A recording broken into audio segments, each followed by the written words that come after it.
இந்த டைம்ல தமிழ் சினிமால இருந்த ஒரு ஹீரோ பார்ட்டி எல்லாம் பண்ணாராம் தலைவரோட படம் ஓடலன்னு. ஆனா அடுத்த 3 வருஷத்துல சந்திரமுகின்னு ஒரு படத்தை இறக்கி விட்டாப்ல. அந்த படம் பயங்கரமா போயிருச்சு.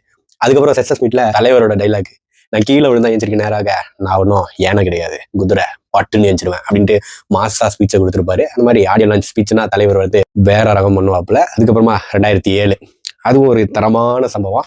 அந்த படத்தோட பேரு சிவாஜி. இந்த படத்தையும் சொல்ல வேணும். தலைவரோட மாஸ் மொமெண்ட்டுக்கு பஞ்சமே இல்லை.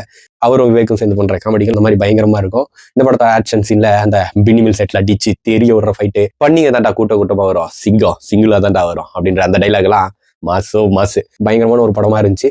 2007 65 கோடி பட்ஜெட்ல உருவாக்கப்பட்ட படம். இந்தியாலேயே ஃபர்ஸ்ட் 100 crore பண்ண படம் சிவாஜி தான். அதுக்கப்புறமா அதே வரிசையில பிரம்மாண்டமா உருவான படம் எந்திரன். அது 2010 ரிலீஸ் ஆச்சு. அந்த படத்தோட விஷுவல், தலைவரோட டைலாக்ஸ், அந்த வில்லனிசம் எல்லாமே பிரிச்சு எடுத்திருப்பாங்க.